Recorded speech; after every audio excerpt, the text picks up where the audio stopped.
Hello, everyone, and welcome to this Wednesday seminar, which is going to be really exciting. And hello to our viewers online. It's great to have you in the room, so to speak. So today I'm really delighted to welcome Edoardo Francia, who is a visiting PhD fellow here with us in the school. And he's coming to us from the Università del Piemonte Orientale, Vercelli, and he's going to give a wonderful presentation. Don't worry, Dor. Which is entitled "The House Museum as Contact Zone and Translation Zone: Postcolonial Rediscovery of the Sala Araba." Of Museo Borgogna in Vercelli, Italy. So on you go, Edoardo. Thank you. Thank you. Thank you, Stacy. Thank you, everybody, for being here. So you have already seen the first slide, so since I have quite a few, I better, doesn't work.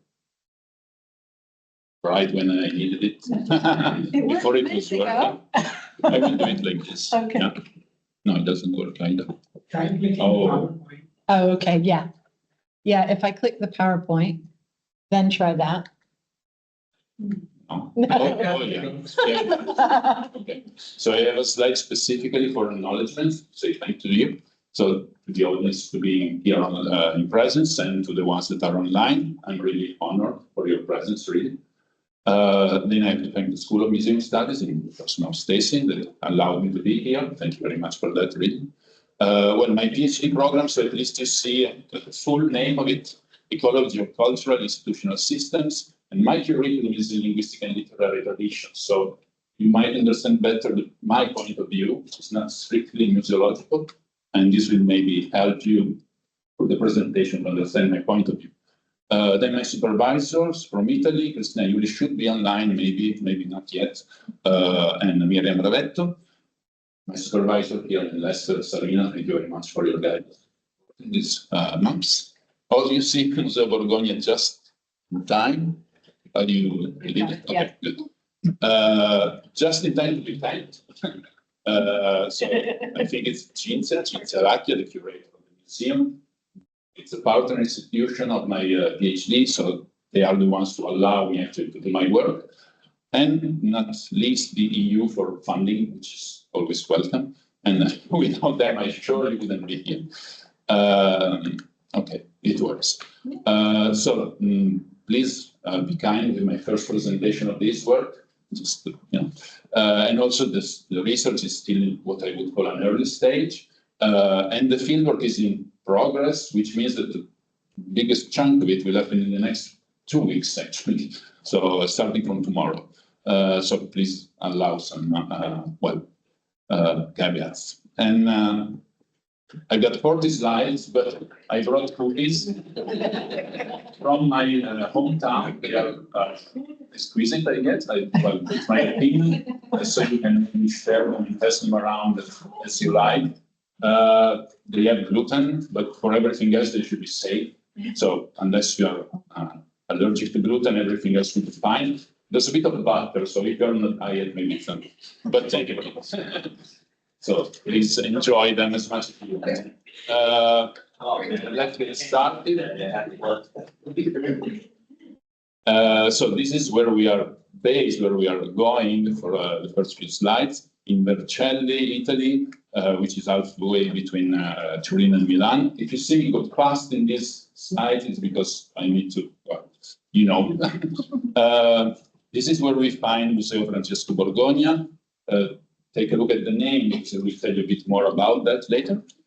So this is just a bit of the interiors and exteriors. The collection is very vast, and it includes visual arts, mostly paintings from Piedmontese Renaissance of the 15th century, up until some masterpieces of Italian Divisionism of the 21st century. And a vast array of decorative and applied arts, and much, much more.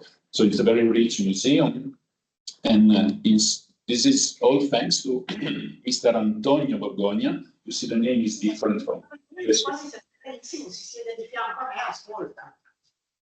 Oops, I'll take There care is of that. someone with I'm just going to mute everyone. Okay.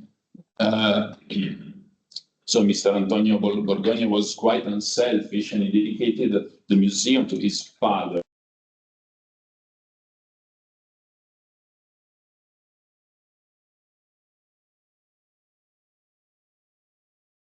Che cazzo, no?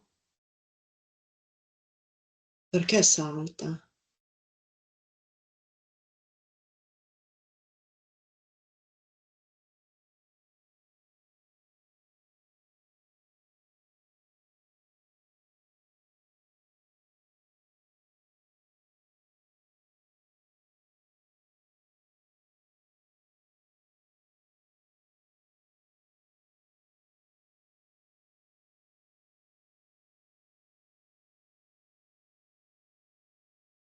E non va avanti neanche il sottotitolo. Ah, ok, era un problema della connessione, forse.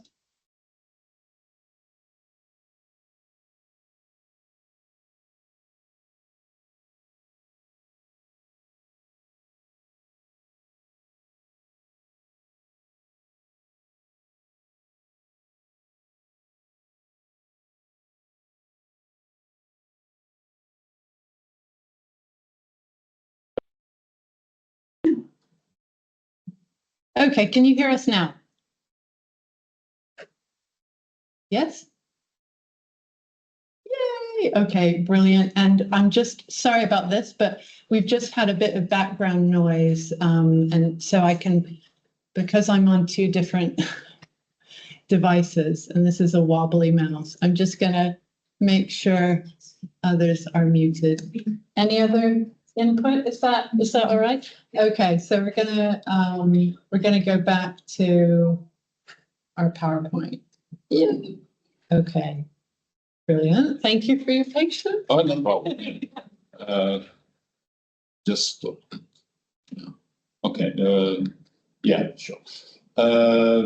So he was a traveler, and for what concerns us today, he traveled through Egypt and through the Middle East in a time, of course, when that kind of travel was not very frequent. And he's what is called by Christoph Pomian an oliorgetes, so a person that decided to collect art in order to donate to people. So he really wanted to make of his house a museum. So that was a house museum in his will. And it was an house museum when he died in 1906. So that's the person behind everything that we are seeing today. This is the Sala Araba I'm going to talk to you a bit more about, and that is the starting point of the research. So you can see the two sides of it. It was one of the 29 original thematic rooms of the house museum, so there was much more to it. The walls were decorated around 1890, so that gives an idea of when the objects were collected and the room was put together. But let's say it's the last quarter of the 19th century. And that's important because all other comparable rooms that you will see afterwards happen around the same time, let's say a bit before, a bit after. But there's plenty of objects, there were plenty of objects, including furniture, Orientalist paintings, we will see that, carpets, vases, statues, ivory, porcelains, the tiles that are also in my presentation, the size of my presentation, Moorish tiles in the Cuerda Seca style, silverware lamps, so many different objects of applied arts and art in general. It was dismantled very early, so it lost interest very soon, around 1930. Incidentally, during fascism in Italy, but that's maybe not the point, but just to say that it lost interest, and then it was started to be restored in 2020, and it's going to be reopened. It's already almost finished, but it's going to be officially reopened this year at some point. So these are just a few objects, so you have a clearer idea. That's a monumental door inspired by mosque. Please notice the inscription there in Kufic. Another cabinet, the Western-style cabinet, but with an inscription in Arabic. A strange table in wood and marble, really mindful of ancient Egypt, basically. Orientalist paintings, so paintings by Italian painters in this case, or Western painters, painting Oriental subjects. I'll go very quick on this because it's too much, but these are replicas of the models, let's say, of the Alhambra, which was a big inspiration, a huge inspiration for this kind of collectors. You see also here writings everywhere, Arabic calligraphy. Strange, another object from Egypt, the hieroglyphic actually means something. So it's well done, but well, a bit, not to everybody's taste, maybe, today. These are more complex objects, and I will come back to those later.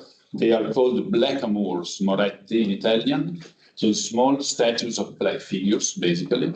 And above them, you can see an Alhambresque vase, a vase in the Alhambresque style, and some silverware for coffee or tea. So they are holding that.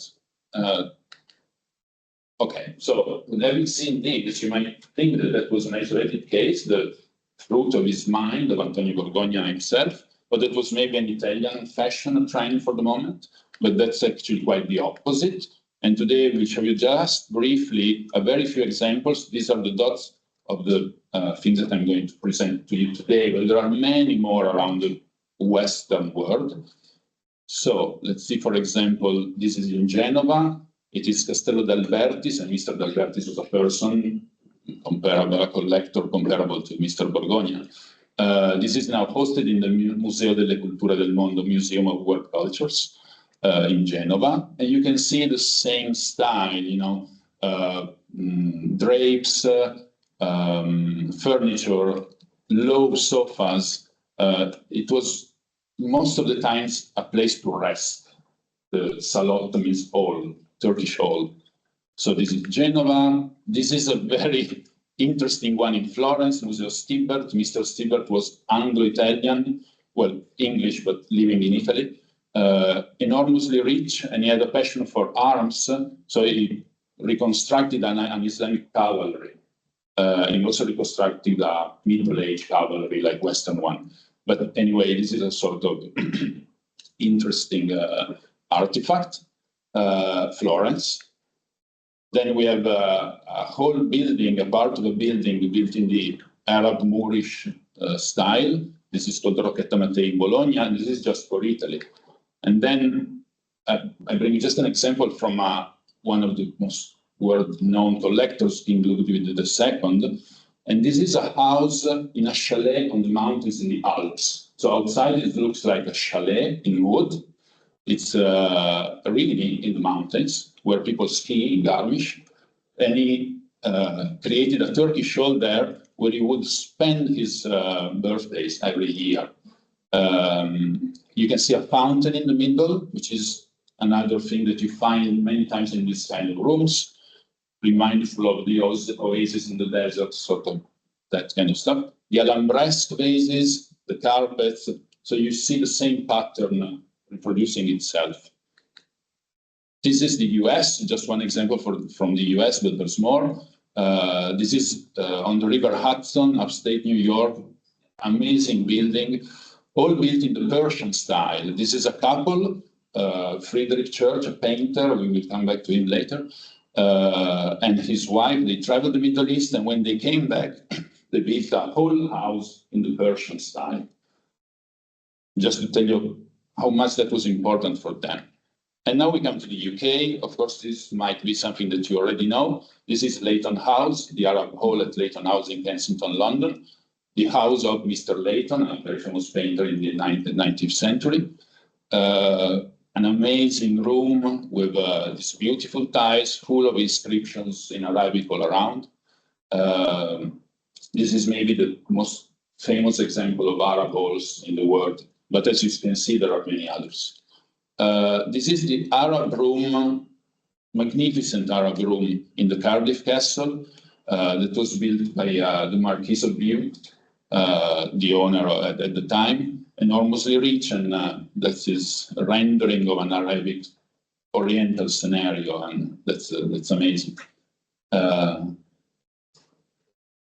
And finally, I wanted to introduce you to this. This is a Turkish room by Mr. Mark Sykes, was one of the last built in 1914. And this Sir is very well known in history books, is in every history book in the world, because he signed the Sykes-Picot Agreement with Mr. Picot from France, from the French Empire, and Sykes was representing the British Empire. And what did he do? They divided the Middle East with a map and a ruler.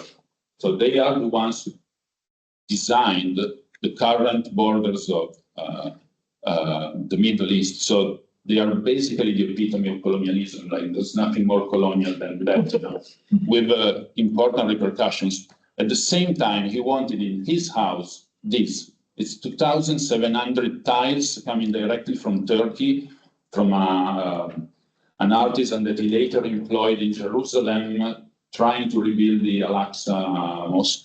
So that's what he has in his house, what he had in his house. Just to see how things start to, you know, overlap. Now, let's come to the focus of my research. I'm already advancing quite well, I think. So one thing I'm looking at, as you can imagine from what I've just shown you, is how these rooms came into being. Why did they come into being like that? What was behind that? You know, we wouldn't think of anything like that today. And in fact, it was a trend that was completely passed and stopped at the end of the 19th century, basically. Mr. Sykes was the last one. So I'm looking at that, and I will come back to that later. And how they are proposed today. So the Arab room that I'm working with, the Sala Araba, Museo Borgogna, is just reopening. So they are just doing that. They are not, Leighton House has been open for forever, you know, since it started. That has never been closed, but this one has. And so it is being proposed today. And how do you display that sort of works? And we are obviously talking about other cultures, or cultures other. So we need to think about what we are doing in a different way than just objects and wood. And not all of these rooms have been actually musealized. Some are heritage sites, so you can visit them, but they are not really treated as a museum. For example, the Cardiff Castle is more of an entertainment site. You can visit it, but they host weddings, parties, you know. So I will focus mostly on the ones that have been musealized, actually. But keeping in mind that they might go different directions, and that might be interesting as well. So I guess these 2 points, how they came into being and how they are proposed today, are linked. Basically, what we can ask about the first point, we can ask about the second, in my opinion. The struggle that is underlying all of this, one of the struggles, is where appreciation goes and when does appropriation start. So they probably overlap. So am I appreciating a culture or am I appropriating it? That is underlying a bit all of this. When we visited the Leighton House together, the guide said, you know, this room can also be not controversial. The guide didn't use that word, but she said, you know, there's this whole question of appreciation, appropriation. So it's still something that it's there. You feel that you are telling the story of someone else. Of course, you are appreciating it, but you feel that you might be appropriating it, that sort of stuff. Something is happening. Yeah, if you click the mouse, then maybe it'll come back to life. Yes, this brings us to quite complex theoretical backgrounds that, of course, you're used to. It's no news for you that I'm talking about Edward Said and Orientalism, but I will just go very quickly on this. I cannot really tell as I should, but when Edward Said started the discourse on postcolonialism, is what he was actually talking about Orientalism, which is exactly what we are looking at. It's a longer story, but in the 19th century, it became the thing, also thanks to the Suez Canal and all of that. So he really looked at how Orientalism was the basis for imperialism and colonialism, and how they are not, they cannot be untangled, actually. So what is interesting here, I think, is that the reconstructive precision of any epistemology of Orientalism the science around it, and even imagination, so works of art, basically. They prepare the way, physically prepare the way for what armies, administration, and bureaucracies will do later on the ground as a colonial empire, violent colonial empire, etc. So he really links these two things. And what he implies, and this might apply also to Mr. Borgogna, for example, is that every European, so every means no one excluded, was, in what he could say about the Orient, was a racist, an imperialist, and almost totally ethnocentric, Eurocentric, Western-centric.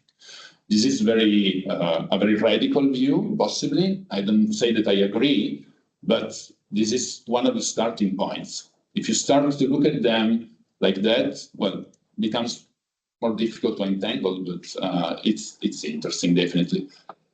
So when I was looking at the library of Mr. Antonio Borgogna, I found something that actually made me think that Said was probably not so far from the truth. Maybe somewhat far, but not very far.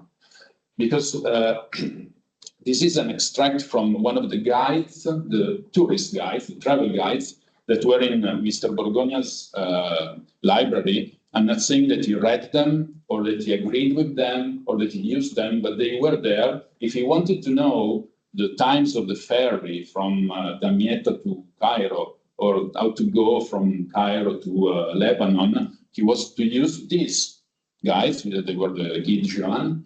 And in these guides, you find ferry timetables, routes, but you also find this kind of stuff.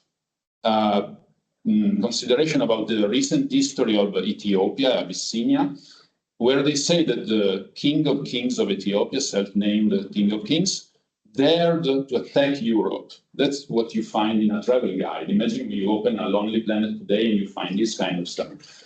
And England replied by sending an army followed by a formidable apparatus of war. That's one.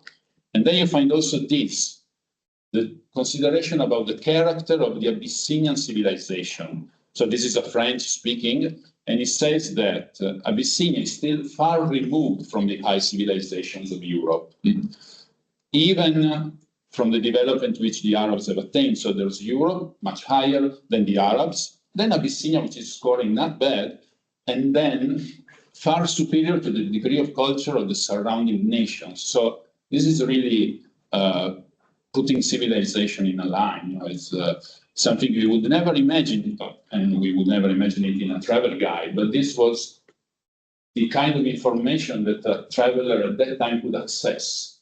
You know?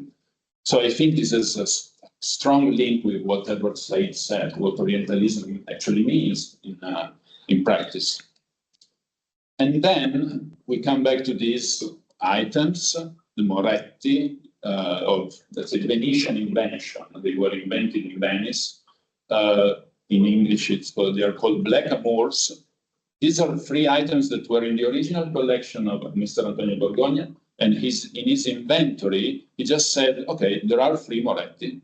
That's it. So nothing else. Now, if we look at these figures, probably we feel uncomfortable, at least uncomfortable. We would never put them in our houses, I guess. They are always very black, always black figures, and always in a servile position. These are made to be vase stands, but they could be head stands, lamp stands, or welcoming people at the entrance of the house. They had a great diffusion in the houses of the upper class, or the nobility, the high bourgeoisie. And they are actually beautiful. They are beautiful crafts. They are amazingly beautiful as from the physicality of them. But if you have a look at the first one on the left, he has a strange look. He looks like angry, or he's very tired of what he's doing. So these ones always look from the bottom up. It's really uncomfortable to look at them. I don't know if you feel the same, but so this has also something to do with Edward Said, I think, and all of that, all the post-colonialism theory. So if you are bringing these statues back to a museum, I guess that you might work on it to actually contextualize it, etc. So that's one of the examples of controversial items that might be worked on. If we change a bit our focus anyway, we might think of appreciation and appropriation in terms of hybridity, and much has been said about that. I will go very quickly through this, unfortunately, but I mean, many books have been written on this. So I just took a couple of quotations from John Sweetman, who recalled the Oriental obsession. So all the examples that I've given you, that are already quite a few, were part of an obsession, what he calls an obsession. So you can call it a fashion or a trend, but which lasted much longer than the 19th century. It ended basically there.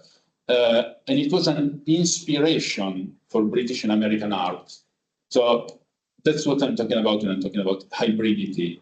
I get to know a culture and I'm influenced by that culture. And this is how the book ends, actually. It talks about the bloodstream of European classicism, which was weak, and it needed a transfusion from the Islamic East. And that transfusion was endowed with plenty of red cells. It's a nice metaphor. So that's a nice example of hybridity. And two examples he brings of that are exactly the house of Lord Leighton, which was the president of the Royal Academy of Arts for 20 years. So he was part of the academia, of the establishment, the head of the establishment. And in his house, he invested a lot of money and resources and time to have his house in the Oriental style. So that must mean something. And another example he makes in the very same paragraph, it's not that I cut it too much, it's Olan, the other house in the US, by Frederick Church, which gained his fortune by being a very successful painter of American landscapes. And he felt the need for his house to be, for his mansion to be, all in the Oriental style, Arabic style, Persian style. Now, this would bring us to far higher levels. So Homi Bhabha, which is sort of the reference for the concept of hybridity, I'm just saying that I will try to get inspiration from his work. And what he says actually sort of justifies what I've just said, that culture can be a colonial space where there is agonism, but there is also an unpredictable, so maybe both ways, desire of hybridity, which is, I think, what I just showed you. And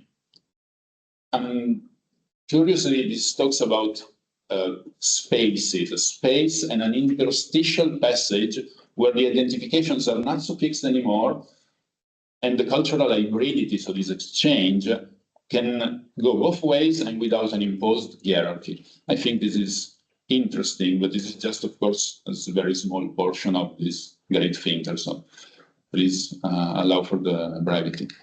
When we talk about hybridity, there is a very nice case study in this room, which is most of the objects that you have seen, the wooden ones, are made on commission, basically, by an Italian cabinet maker that actually went to work in Cairo. He opened a workshop in Cairo in 1859. He had commissions from the Viceroy of the time, the Ismail Pasha. He was authorized to visit mosques to get his inspiration. So he worked for him. He worked for the upper class of the Western world at large. And his workforce, of course, was mostly local, also European, but mostly local. So he worked all his life from Cairo, but he was actually Italian from my region. So there you can see a very strange, curious case of hybridity, where he needed more innovation, more ideas, new ideas, fresh ideas, an infusion of red cells probably. So they were all, it was all furniture that was in some way useful for the Western Poles, the salotto, but with an Oriental design. Oh, I skipped too much. So this is to close the point of how these things actually started.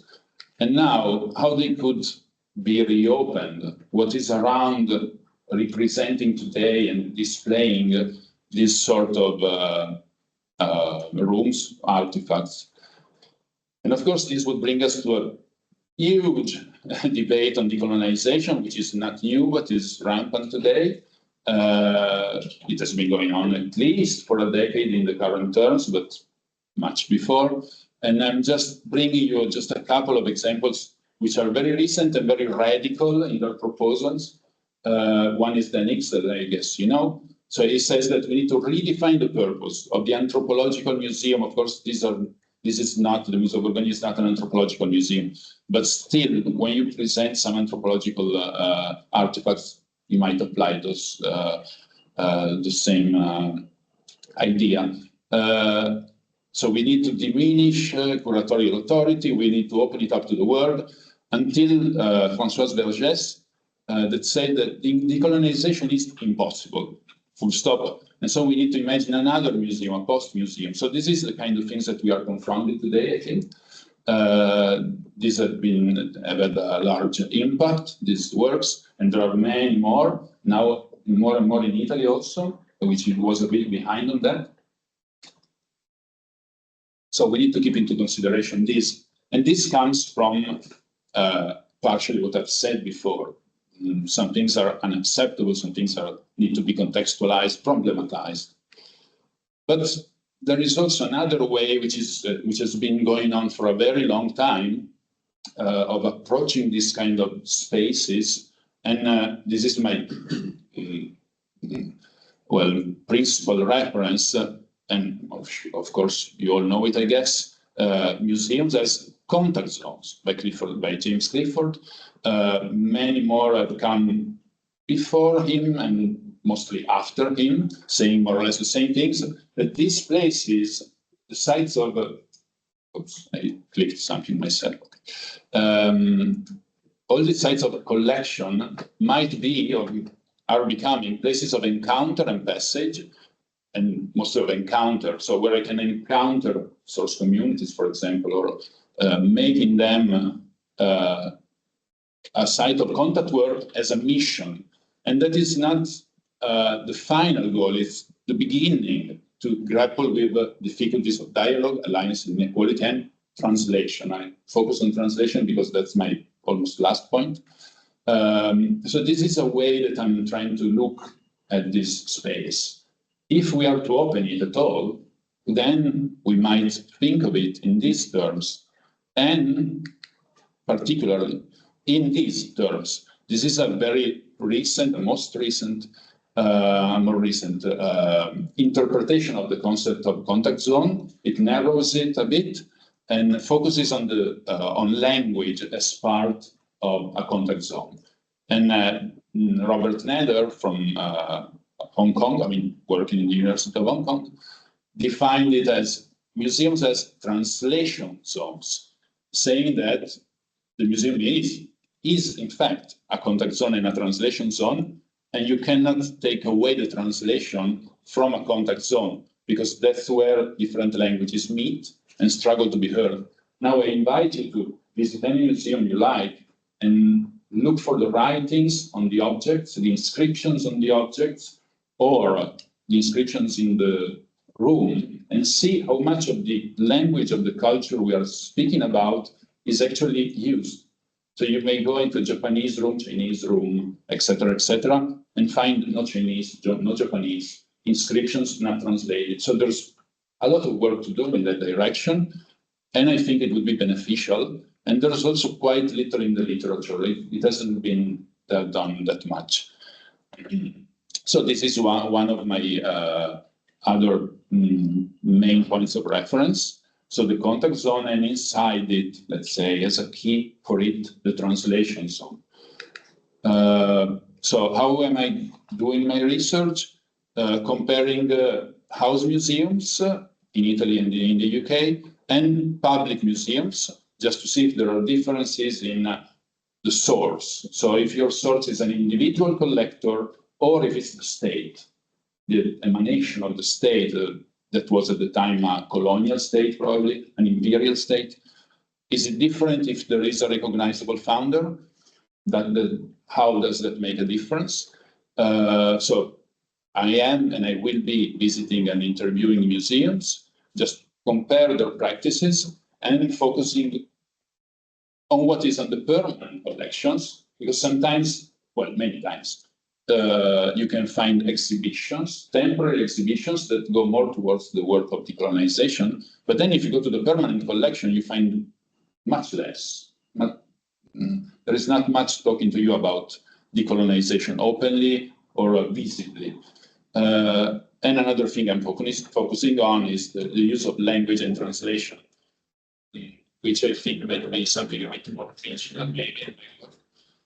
So seeing how many things are actually translated, how they are translated, and if the translation work implies involving and including the source communities or the diasporic communities locally.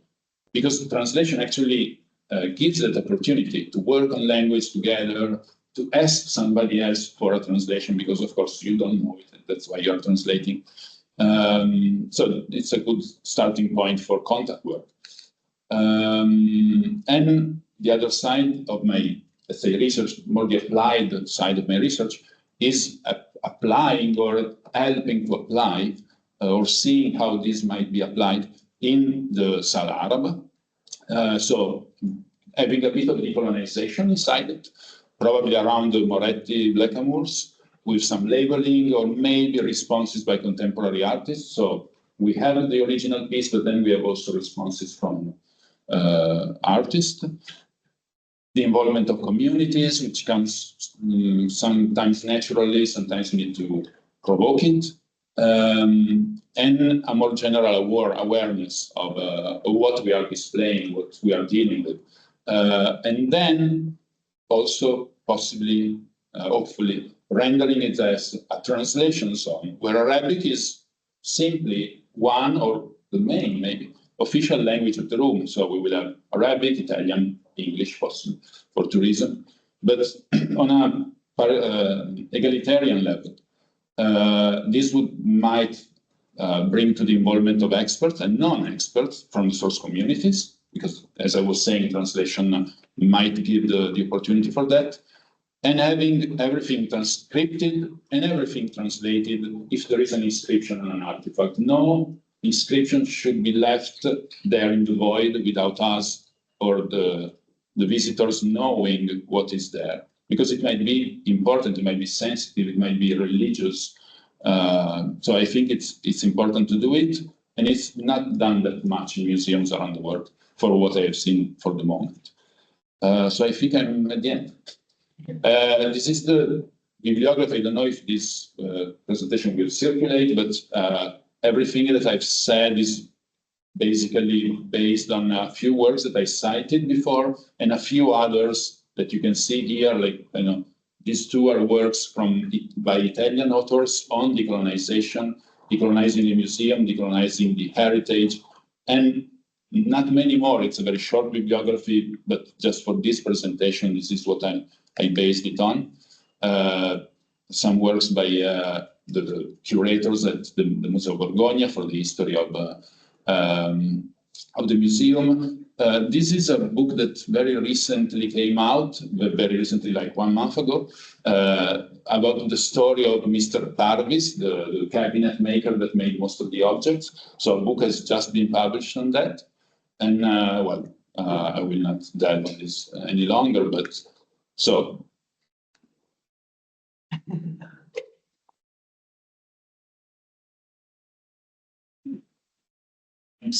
Thank you.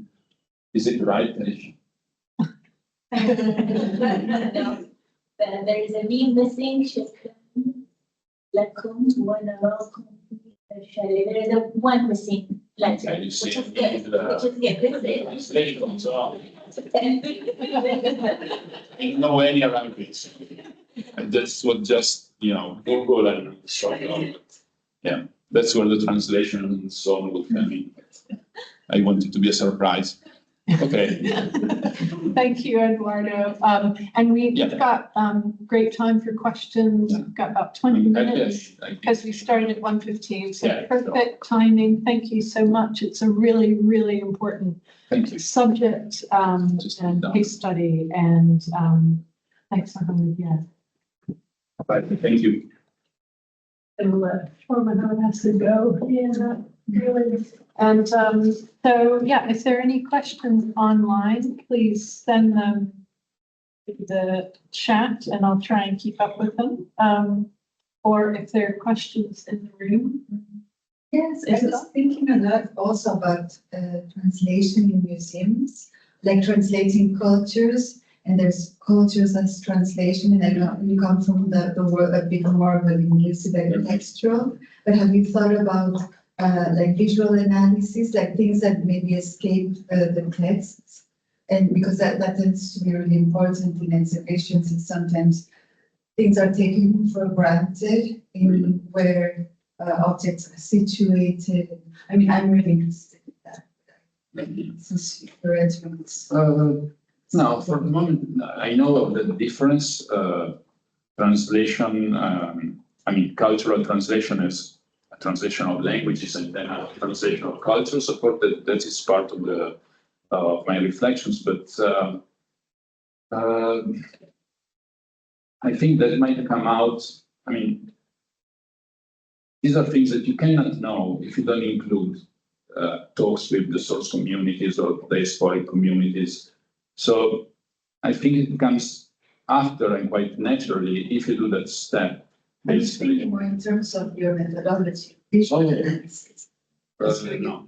You showed us a lot of spaces that didn't have a lot of text, but a lot of images and objects. No, not in terms of visual analysis.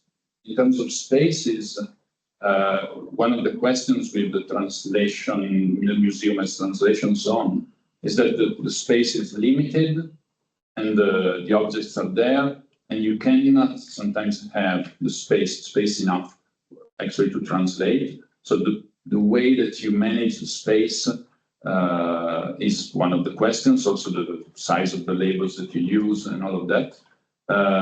And some of the talks we had regarding this with the museum are actually concerned not making of that room like a ghetto or something separated from the rest. That might be also like visually point. So if you are right there, and that's the only point in the museum where there is some Arabic, and then you pass those 5 meters and it's over, that might be visually impactful. So to avoid that, to actually make it communicate with the rest of the museum. For example, if there are religious objects and there are a few, you might put them in communication with the other religious objects that are in the museum, which are of Catholic tradition, probably. So there are visual considerations, but not in my theoretical analysis. I don't know if I answered your question, but yeah.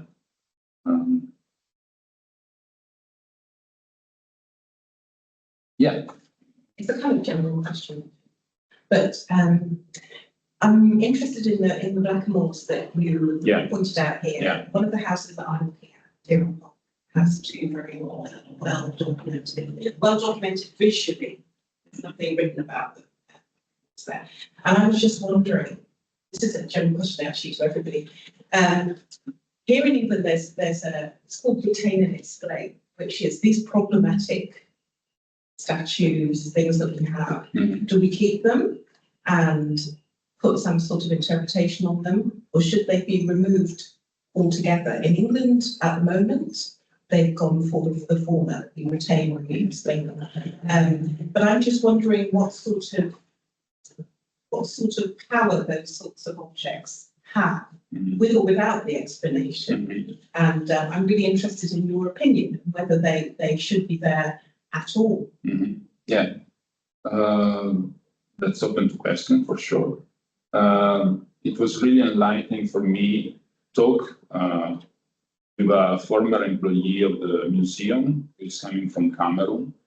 He spent some time in the museum working with them. And I had a talk with him also about this. And I said, what do you think about these objects? Just very openly. And there is something I had not considered, because I thought that we might display them, they might display them. I don't have the strategic power to actually decide. They might be displayed as the symbol of a past we don't recognize anymore, that we are against. So not only an object, for sure, not any object, not any work of art, not just contextualized, but contextualized as a fruit of that time, which was strong. We recognize it was strong. So, but I thought it was enough to put it there and having a label explaining it. But this person I talked with, he told me, yes, but as I entered the room, I still see it. So that's mostly it. And when I see it, well, it provokes me, it triggers, yeah. It triggers whatever. You cannot know what it triggers, but yeah. And so, but if you don't want to take it away, and if you still want to keep it there because it existed at some point, this, I don't have a clear answer, but this brings in the cancel culture and all of that, which is very problematic, at least. That's why I was thinking that the answers by contemporary artists that are equally visible at the same time might be an answer to that. So you find it there, the original, and maybe another version in white. Just aside, they don't exist in white, so you might create them in white or not. Or any other idea, I'm not an artist, but to have a visual impact that counterbalances that one. That might be a solution, I don't know. Sorry, I've asked you a very difficult, and I wasn't asking No, you actually. It is the most difficult question. Knotty. There has been a lot of work around this before me. Most of it developed in 2018 in Florence. There's a branch of the University of New York, NYU, there in Florence. And they are hosted in a villa, a magnificent villa, where there are 35 moretti of this, like this. Some are hanging from the walls and all that. Because the owners at the time were passionate collectors of these objects. So a large community working on the Black image in Western art made a whole conference about those and a whole book, a photographic book around those, problematizing them, contextualizing them, contesting them, answering visually. So there is a lot of work on that. And that was led by a mostly Black community, so not something. And the option of just putting them away in hidden from view was never the option for them. So that, if we just hide them as they never existed, I don't know if it's the solution either. You might invent something, but just hiding them, I don't think it works actually. When I visited the Stilbert Museum in Florence, there were a couple of those in a corner. And I said, what's that? I mean, do you put in there like that? And one of the curators said, yeah, we had a few contestations, but they are there, they are history. So, and that was a bad approach. So not thinking that that might be, I wouldn't be surprised if somebody went in and kicked them and just destroyed them. So it's controversial, but you can also look at them as an historical object and as an historical work of art. And you might contest many other things, but the solution is possibly not hiding them all away. We're talking about that with Sheila Watson in the Vested Heritage lesson in the master. He said maybe one day people will want to take away nudes of female figures in paintings, because that's why should female be naked and man not, or but you don't just take away that from history or from having happened. So yeah, that is absolutely one of the main points in not in my research but in my thought process, how to handle that. I think that the step anyway of having a label, contextualizing it, and shows a step forward, a step towards working on that, better than nothing. But yeah, I don't know if there are other opinions, but I'm really open on that. And it's No, I'm genuinely curious. yeah. Because I worked on a project, it's about a English statue, but that was recontextualizing two very important statues. Mhm. And our feelings towards it changed as we did the work. And as we worked with communities, and that was what you're proposing, Mhm. poetry in this case, but a piece of work which disrupts Mhm. your view Yeah. of these statues. But the chap you spoke to from Cameroon, that response was the most common. Yeah, absolutely. From And, from the community, that it's still there and it's very dominant. Yeah, And that is your first response, So- not the little tiny he explanation. said something beautiful, poetic. That it looked to him that those creatures, those figures, normally they are quite young, so you also have this feeling that they are kids. They were carrying the weight of the world on their shoulders. Slightly atlas-like. Yeah, an atlas, but diminished. Yeah. They were there to stay there, and they are called black Moors because they are black, but dressed in Moorish style. So they have turbans or feathers, or they are like the Bon Sauvage. They have this jungle around them, nature around them, some exotic. Sometimes they have chains. They have real chains. These ones no. So they are actually disturbing, but in general, I think it's better to counter-react than to hide, if it's possible. I think so. It's a very, very general opinion, but I can then suggest you that all the bibliography is really wonderful and quite recent. So much has been written about it, and very controversial, even within the Black community. So, yeah. Is there 5 minutes? We've got 5 minutes left, but thanks for the questions so far. They're really good and important. And I just want to come back to what Angela was talking about how through doing the work, this is, in a specific place with specific collections, with specific objects and communities and curators. Through doing the work, that's how you can figure out how one responds. And so rather than, I know that when we undertake PhDs and research projects, we're thinking, now, what's the solution? What's the solution? And you said something nice a couple of times close to the end of your talk about how the museum's opening is a starting point. Mm-hmm. And how its opening can be like asking the question and starting to do this work. It's really important. But yeah, a small label doesn't alter the view that you have of those objects. But there are all sorts of things beyond text that can change the view, including, as you mentioned, artists responding. I'm thinking one of the most recent things that I've seen that I thought was done really well was Hugh Locke's exhibition at the British Museum. What have we? I wrote it down.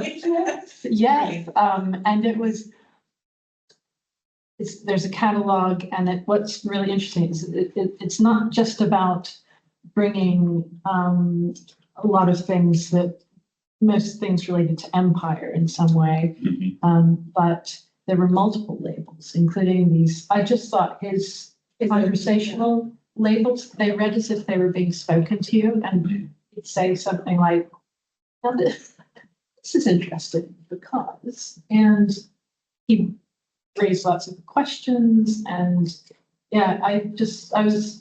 And he did them in a different colour. Yeah, they were exactly. together. Yeah, exactly. So you knew that was not the organisational voice, that was somebody, it's the artist's voice.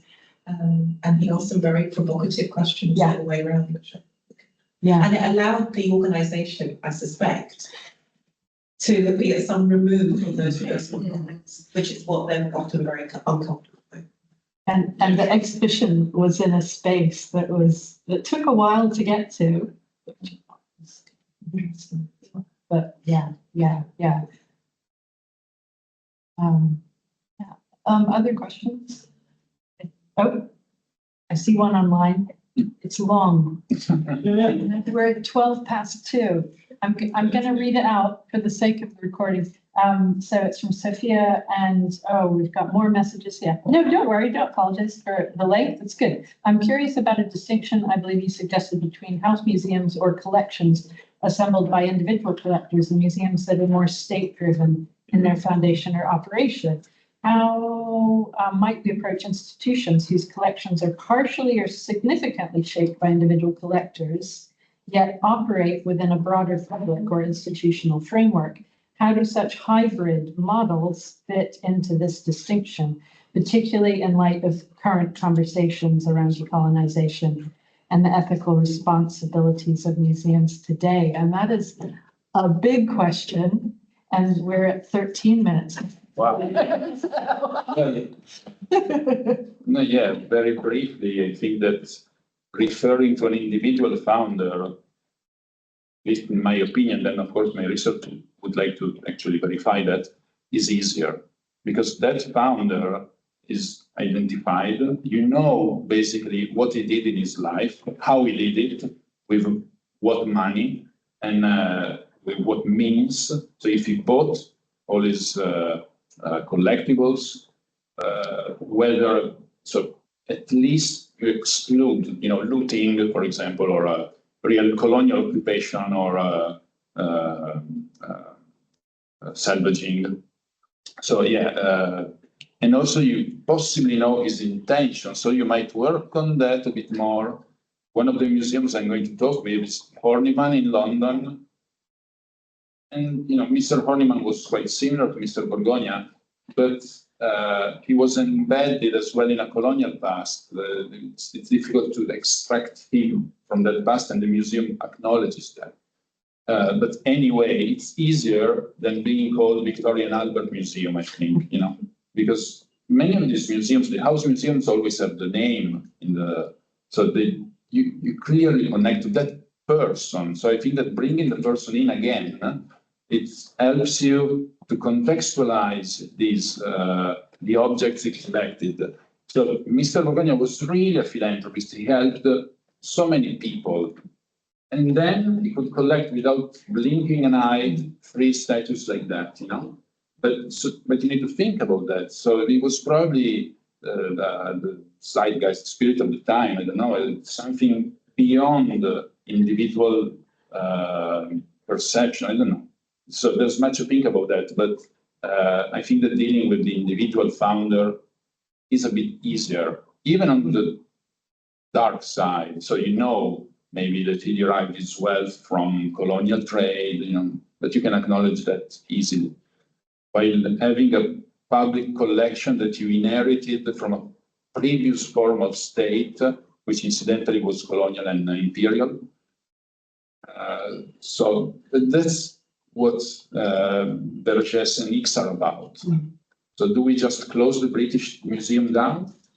Do we give everything back to the world? Or do we find a way to move forward? That's because if you really look at the story, the history behind those museums, they are so entangled, embedded. they were state. So if you just look at them like that, I think many are suggesting to just close them down, I guess. Looking at the individual founder might be a bit easier. Let's see. I don't know if I answered the question, but yeah. Thank you for your reply and the talk. Yeah, Thank you. so Yeah, I think we've. a good response in a. There are still cookies. They are amazing. The time is On over, the but audience cookies are- online. But if we could, thank you, those online for joining us, and if we could all give Edoardo a big round of applause. Thank you.